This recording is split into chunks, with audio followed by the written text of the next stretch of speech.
늙은이를 꾸짖지 말고 권하되 아버지에게 하듯하며 젊은이에게는 형제에게 하듯하고 늙은 여자에게는 어머니에게 하듯하며 젊은 여자에게는 온전히 깨끗함으로 자매에게 하듯하라. 참 과부인 과부를 존대하라. 만일 어떤 과부에게 자녀나 손자들이 있거든 그들로 먼저 자기 집에서 효를 행하여 부모에게 보답하기를 배우게 하라. 이것이 하나님 앞에 받으실 만한 것이니라. 참 과부로서 외로운 자는 하나님께 소망을 두어 주야로 항상 간구와 기도를 하거니와 향락을 좋아하는 자는 살았으나 죽었느니라. 내가 또한 이것을 명하여 그들로 책망받을 것이 없게 하라. 누구든지 자기 친족, 특히 자기 가족을 돌보지 아니하면 믿음을 배반한 자요 불신자보다 더 악한 자니라. 과부로 명부에 올릴 자는 나이가 60이 덜 되지 아니하고 한 남편의 아내였던 자로서 선한 행실의 증거가 있어 혹은 자녀를 양육하며 혹은 나그네를 대접하며 혹은 성도들의 발을 씻으며 혹은 환난당한 자들을 구제하며 혹은 모든 선한 일을 행한 자라야 할 것이요 젊은 과부는 올리지 말지니 이는 정욕으로 그리스도를 배반할 때 시집 가고자 함이니 처음 믿음을 저버렸으므로 정죄를 받느니라. 또 그들은 게으름을 익혀 집집으로 돌아다니고 게으를 뿐 아니라 쓸데없는 말을 하며 일을 만들며 마땅히 아니할 말을 하나니 그러므로 젊은이는 시집가서 아이를 낳고 집을 다스리고 대적에게 비방할 기회를 조금도 주지 말기를 원하노라. 이미 사탄에게 돌아간 자들도 있도다. 만일 믿는 여자에게 과부 친척이 있거든 자기가 도와주고 교회가 짐지지 않게 하라. 이는 참 과부를 도와주게 하려 함이라. 오늘 우리가 함께 다루게 될 말씀은 과부를 돌보는 내용의 말씀입니다. 얼핏 보면 구제와 관련된 말씀으로 바라볼 수도 있을 것 같기도 하고요. 그러나 사실은 어려운 과부를 돕는 단순한 구제와 관련된 말씀의 차원을 넘는 귀한 의미가 내포되어져 있는 말씀이 오늘 우리가 함께 다루게 될 본문의 말씀입니다. 자, 그렇다면 사도 바울이 당시 과부들을 돌봐야 된다라고 하는 이 말씀을 통해서 궁극적으로 무엇을 말하고자 하는 것인지를 한번 묵상해 보려고 합니다. 지금까지 우리가 디모데전서를 묵상하면서 사도 바울이 강조했던 것이 바로 사람이었습니다.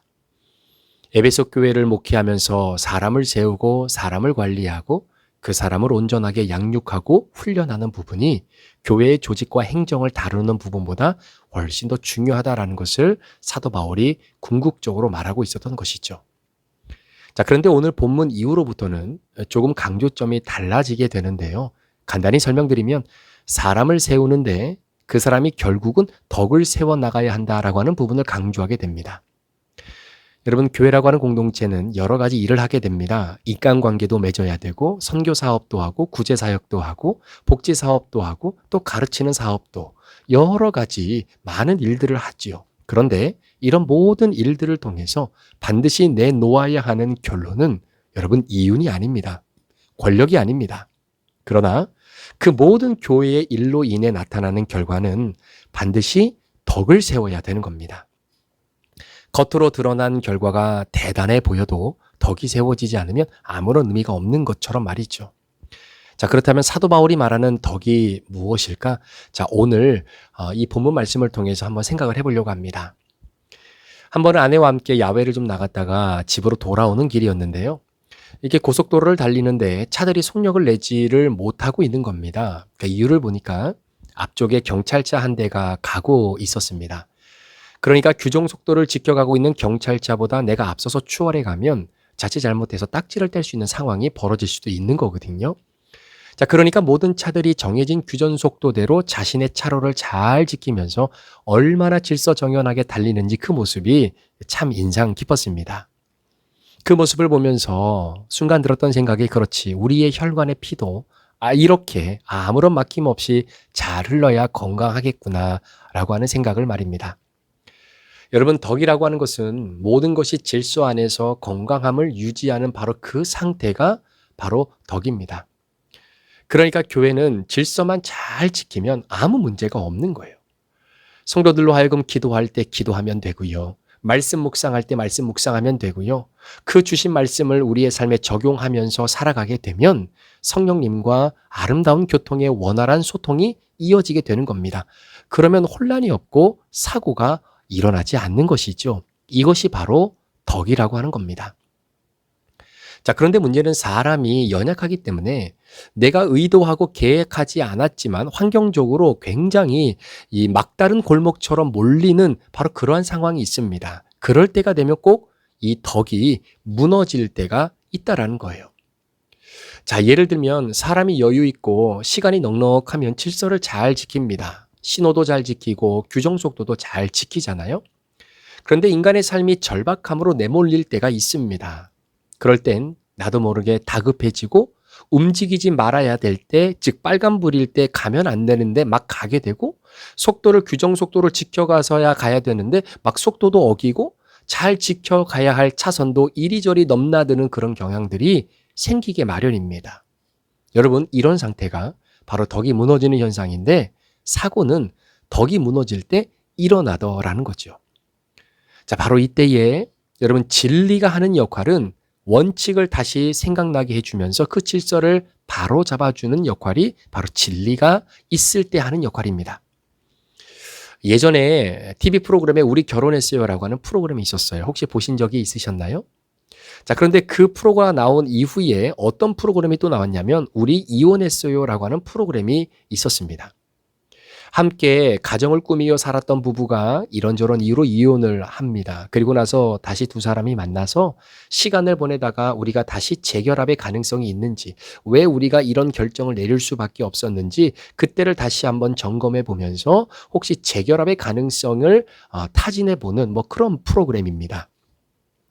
자, 그런데 그 프로에 나오는 주인공들의 대화를 들어보면 근본적인 이혼의 원인은 결혼 뒤에 상대방이 절박한 상황이 생길 때 그때 덕이 무너졌기 때문이에요. 기준이 무너졌기 때문입니다. 그럴 때 가정의 교통정리를 해줄 수 있는 진리가 나타나서 사실은 교통정리를 좀 해줘야 되는데 그것이 없다 보니까 덕이 무너져 결국 이혼이라고 하는 바로 그런 결과에 도달하게 되는 것이죠. 자, 예를 들어서 우리 이혼했어요라고 하는 프로에 보면요. 너무나 이른 나이에 20대 초반에 결혼한 부부가 있었습니다. 그런데 남편이 아이돌이었어요. 하지만 아이돌로서는 크게 성공을 하지 못한 케이스였습니다. 자, 그런 가운데 예상치 않게 여자친구가 임신을 하게 됐고 뜻하지 않고 또 준비되지 않는 상태에서 결혼식을 올리고 가정을 꾸려나간 겁니다. 그러니까 남편 입장에서는 가장으로서 책임을 져야 하니까 생전 나가서 일 한번 해보지 않은 상태에서 남 밑에 들어가 일을 하게 되니 얼마나 자존감이 낮아졌겠습니까? 아내는 남편을 너무나 사랑해서 하루 종일 그 무거운 몸으로 남편을 기다리며 심지어는 조금이나마 일찍 남편을 보고자 버스 정류장까지 그 무거운 몸을 이끌고 나갈 때가 한두 번이 아니었죠. 자, 그런데 문제는 아내가 자신의 엄마를 떠나지 못하는 겁니다. 그래서 남편과 대화를 통해서 내린 결정이 뭐냐면 처가살이였어요. 남편은 그래도 우리가 힘들어도 우리끼리 살자라고 하는 쪽이 대세였는데 아내의 등살에 못 이겨 결국 처가살이를 하게 된 겁니다. 자, 그런데 아무래도 처가살이를 하다 보니까 부부싸움 한번 시원하게 해보지를 못하는 겁니다. 사실 부부가 부부싸움 하면서 이야기의 실타리를 풀어내기도 하고 어느 부분에 있어서 어떻게 섭섭하게 되었는지 그 부분을 다시 한번 돌아보면서 부부의 관계를 더 돈독하게 만들어내는 그런 기회가 되기도 하거든요. 그런데 그것이 안 되니까 더더욱 부부 사이에 대화가 사라지고 심지어 아이가 있는데도 불구하고 이혼을 하게 됐죠. 자, 보세요. 자, 이때 가정의 교통 질서가 무너져버린 상황에서 덕이 무너진 상황에서 이걸 바로잡아줄 진리가 있어야 되는데 그 진리가 무엇이겠습니까? 아내와 남편이 서로 연합하여 부부가 되었으면 부모를 떠난 것이 당연한 것입니다. 자, 그러니까 아내와 엄마 사이를 떨어뜨려 놔줘야 하는 것이 진리이고 그것이 두 사람의 가정 질서를 바로잡아가는 것인데 그것이 안 되는 것이죠. 자, 물론 특별한 상황에서는 부모님의 도움을 받아야 할 때도 당연히 있기는 하지만요. 자, 그리고 서로의 잘못을 탓하기 전에 나의 죄를 먼저 돌아볼 수 있는 것이 진리의 역할, 그것이 말씀의 역할, 그것이 바로 교회의 역할이다라는 겁니다. 자, 오늘 본문 말씀인데요. 자, 3절 말씀해 보시면 과부를 존대하라라고 하는 말씀이 있습니다. 여러분, 당시 이 이스라엘은요, 유대인들은 유럽이 아니라 아시아의 문화의 영향을 받은 민족 아닙니까? 따라서 유대인들 가운데 이 여성이라고 하는 존재는 남편이 살아있는 한 남편이 자신의 그늘이 되고 울타리가 되어주는 바로 그러한 관계였습니다. 그러니까 유럽이나 서구와는 좀 다른 개념이죠. 자, 그러니까 그 집에 남편이 살아있는 한 덕이 무너지지 않는다라는 겁니다. 그러나 여자 인생 가운데 남편이 세상을 떠나게 되면 참 복잡하게 삶이 엉키기 시작하는데요. 오늘 본문에 보니까 참 과부가 어떤 사람인가? 여러분, 참 과부와 그냥 과부는 좀 다릅니다. 자, 보통 중동에서는 여자가 결혼을 할 때 지참금을 가지고 오게 되는데 이 지참금은 결혼하면서 그 집을 위해 또 결혼할 때 쓰기 위해서 준비해가는 돈이 아니랍니다. 이 지참금은 말 그대로 만약에 남편이 이런저런 사고나 어떤 일로 인해서 여자보다 아내보다 먼저 죽게 되면 그 지참금을 가지고 자녀들에게 그걸 주면서 너희들이 엄마인 나를 잘 케어해야 하는데 사용하라고 주는 돈, 그러기 위해서 가지고 가는 돈이 지참금이라고 그래요. 자, 그게 아니면 그 돈을 들고 친정으로 돌아가서 다시 보살핌을 받으라는 겁니다. 따라서 지참금은 과부가 자신의 노후를 준비하는 데 사용되는 돈입니다. 따라서 아내가 남편보다 먼저 죽으면 상관이 없어요. 그러나 남편이 아내보다 먼저 세상을 떠나면 그러면 인간답게 살고자 한다면 이 지참금이 반드시 있어야 되는 것입니다. 자, 그런데 보세요. 몇십 년 동안 함께 살면서 자신의 지참금을 유지하며 살아가는 여성이 그때 당시에 몇 명이나 되겠습니까? 남편이 나가서 사업하다가 돈이 좀 필요하다라고 하면 그 지참금 써야죠. 아이들 학교 가는데 등록금 내고 필요한 물품 사는데 돈이 없으면 지참금 써야죠. 자, 그러다 보면 자신의 노후를 위해서 준비했던 지참금을 다 쓰게 됩니다. 그런 상태에서 남편이 죽었어요. 자신의 노후를 위한 지참금도 없어요. 자, 이런 사람이 성경에서 말하는 참 과부입니다. 자, 그러면서 덕이 무너지는 겁니다. 자, 그렇다면 이런 참 과부에게 있어서 가장 먼저 무너지는 덕이 무엇이겠습니까? 사실 오늘 본문을 기록한 당시 시대적 배경이나 우리나라의 옛 시대와 좀 비슷한데요. 예를 들어서 자, 그 집안에 자꾸 안 좋은 일이 생기고 남편이 죽고 아이들이 병들고 이거 다 누구 때문입니까? 그 여인 때문이다라는 거예요. 그 집에 그 여자가 잘못 들어왔기 때문이다라는 겁니다. 과부가 된 그 여인 때문에 이런 일들이 벌어진다라고 보통 사람들은 이야기했었죠. 아내가 남편을 그렇게 못 잡아먹어서 안달이게 살았으니 남편이 먼저 생을 떠날 수밖에 없는 것이지 뭐 이렇게 이야기하곤 했지 않았습니까? 그런데 그렇게 남편이 죽고 난 이후에 남아있는 돈이 하나도 없다. 아들이 하나도 없다. 여자가 잘못 살아서 이렇게 됐다. 따라서 가장 위로를 받아야 할 그 순간 그 과부가 된 여인은 남편의 친척들로부터 이루 말할 수 없는 상처의 모함들을 한 몸에 받게 되는 것입니다. 그러면서 덕이 질서가 무너지는 거지요. 이럴 때 교회가 덕을 세워주는 것입니다. 무시받고 비난받는 과부에게 제일 먼저 해야 되는 일이 바로 그 과부를 존대하라는 것이죠. 자, 여기서 존대하라고 하는 말은 그 여인을 존경하라는 말입니다. 높이 평가하라는 말입니다. 이유가 무엇이냐면 이 여인은 그냥 한 남편의 아내였고 한 아이들의 엄마였던 그런 인생으로 살아가는 여인이 아니라 이 여인은 하나님의 집이고 진리의 기둥터가 있는 곳이며 경건의 비밀이 나타나는 바로 교회이기 때문이다라는 거죠. 하나님이 값주고 사신 너무나 귀한 딸이었기 때문에 이 과부를 존대하라라고 성경은 이야기합니다. 그래서 학대받지 못하게 하는 거예요. 과부를 보호하는 차원이지만 주변 사람들로 하여금 하나님의 집, 바로 이 과부였던 이 하나님의 집, 이 여인의 집, 하나님의 집에 죄를 짓지 못하게 하도록 질서를 잡아주는 차원에서 참 과부를 존대하라, 존경하라, 존중해라 라고 이야기하고 있는 겁니다. 자, 4절 말씀에도 보면 만일 어떤 과부에게 자녀나 손자들이 있거든 그들로 먼저 자기 집에서 효를 행하여 부모에게 보답하기를 배우게 하라 라고 기록합니다.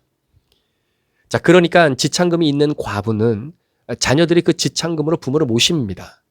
자, 그런데 남편이 죽었어요. 남은 아내에게 지참금이 없습니다. 그러면 자녀들이 홀로 된 어미를 버리는 겁니다.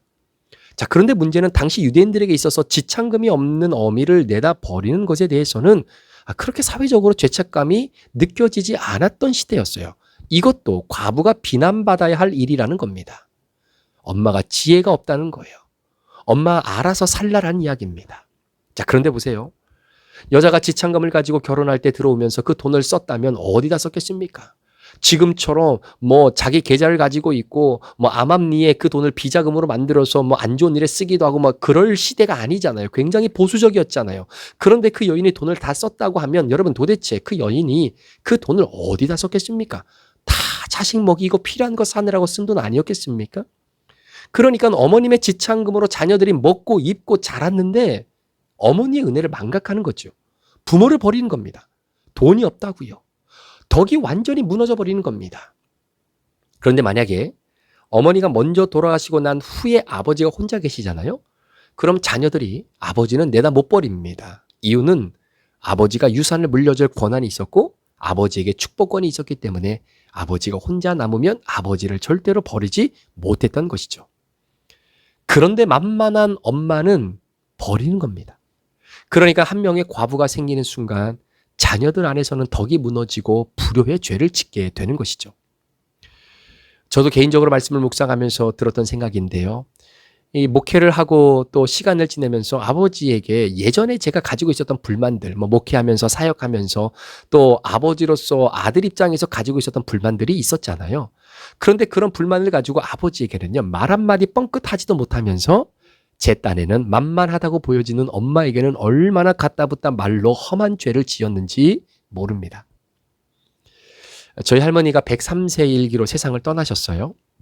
저희 어머니는 시집 온 그날부터 2025년 5월 26일 할머니가 돌아가실 때까지 시집살이를 하셨는데요. 제가 그 모습을 보면서 부모님께 말씀을 드렸습니다. 엄마, 아빠, 할머니 케어하시느라 병 나시겠어요. 그러니 이제 할 만큼 하셨으니까 요양원에 보내드리시는 것이 낫지 않겠습니까? 그래서 부모님을 끝까지 좀 모시고자 한 마음도 있었지만 부모님을 생각하는 자식 입장에서는 이제 그렇게 말씀을 좀 드릴 수밖에 없었던 거죠. 그럼에도 불구하고 부모님을 끝까지 모셨습니다. 할머니를 모셨어요. 제가 그 모습을 보면서 나도 저렇게 할 수 있을까? 솔직히 자신이 없는 거예요. 그런데 우리 할머니가 뭐 재산이 엄청 많아서 돌아가시면서 그 재산을 아버지 어머니가 받으시기 때문에 할머니를 모신 것도 아니었습니다. 그저 부모이기 때문에 나를 낳아주시고 길러주신 그 어머니의 은혜에 감사한 마음으로 할머니를 끝까지 곁에서 지켜드리신 겁니다. 덕을 세우신 거죠. 가정의 질서를 이끌고 가신 겁니다. 사랑하는 여러분, 진리가 없으면 효도라는 덕은 무너지게 되어 있어요. 사람이 효도받으려면 반드시 진리가 있어야 합니다. 진리가 죄를 죄로 지적하고 진리를 통해 가정과 관계의 교통질서가 아름답게 형성되어야만이 소위 우리가 말하는 성경이 고백하는 덕이 쌓이는 것이죠. 오늘 하루 이 아름다운 덕을 쌓아가는 복된 여정이 여러분의 삶 가운데 펼쳐지기를 주님의 이름으로 축원합니다. 여러분 가정에 그리고 우리 교회에 질서가 바로 잡혀서 함께 물 흐르듯 진리의 말씀이 가르쳐 준 대로 살아감으로 인해 여러분과 제 인생의 아름다운 덕이 하나씩 하나씩 쌓여가는 그런 복된 가정, 복된 직장, 여러분의 아름다운 삶이 오늘도 펼쳐지시기를 주님의 이름으로 간절히 축원합니다. 기도하시겠습니다.